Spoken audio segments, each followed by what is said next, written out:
This video I am going to let you know how we can actually start the analysis in SPSS.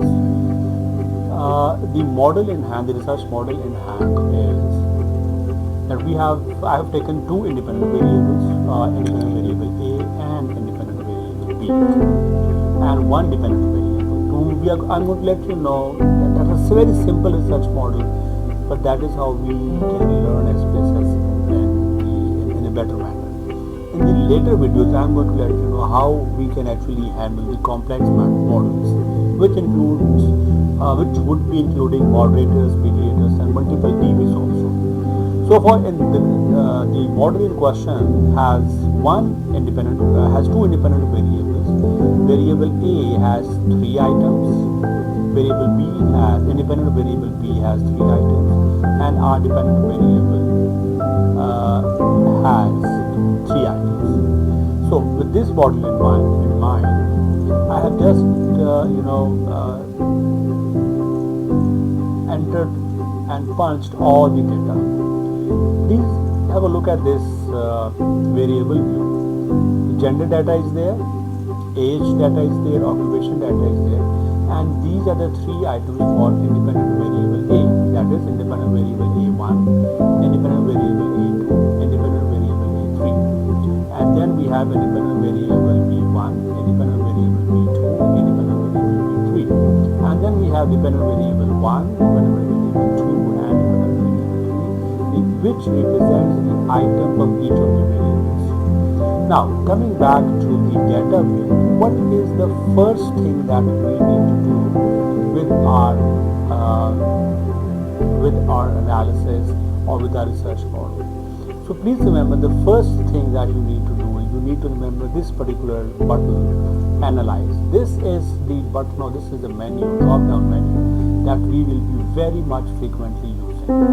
So to just give you a hunch, this transform and compute variable is the second most common drop-down menu that we will be using in analysis. So how are we going to do it? First, for the independent variable 1, we need to calculate its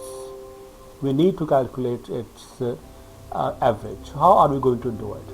We have to go to transform and compute variable, and the target variable, the new variable that will be representing the average of independent variable A, I'm going to write it as average independent variable A, and then coming to this, I will find the formula of mean from here, this function, and then I'll have to find out mean.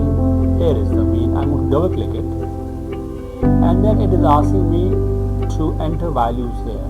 So I'm just going to delete this question mark, and independent variable A1, first item, then again removing this one and entering independent variable A2 item, comma, independent variable A3 item.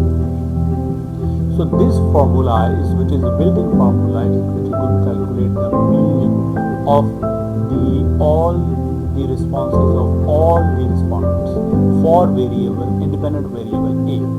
I'm just going to present A. I'm just going to press OK, and we see that a new variable with this name will be formed here where my cursor is. So let's have a look at this one. Press OK. Now let's have a look at this one.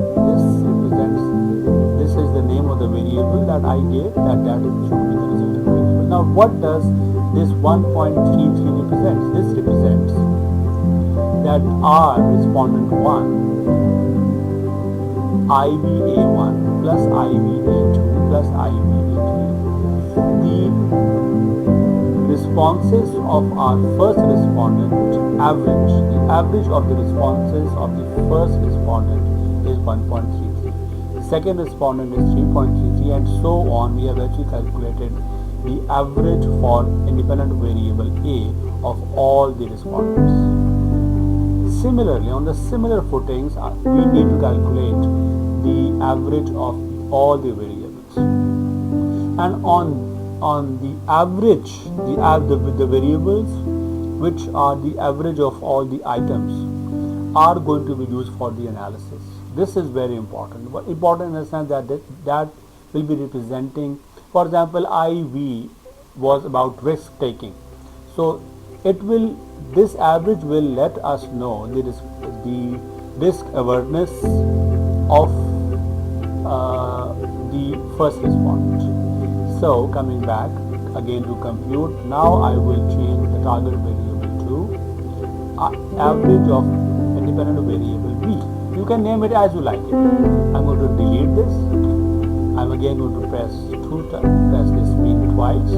I'm going to remove these question marks, and then I'm going to take ARB1, comma 2, comma 3. Now this particular, now we'll see that on the right of this, on the right side of this particular variable, another variable with this name will be formed, which will be representing the mean or the average of the responses of all the respondents. Press OK, and here we can see that there is another variable which has been formed as average of variable B.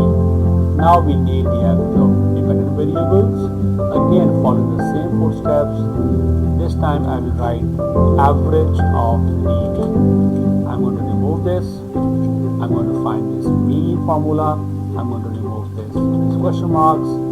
DV1, comma DV2, comma DV3, and press OK.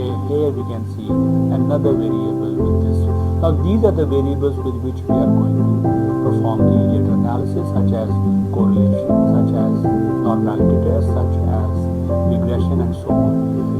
In the coming videos, I am going to let you know how we can actually do the correlation analysis and normality analysis. So stay tuned, and thank you very much for watching this.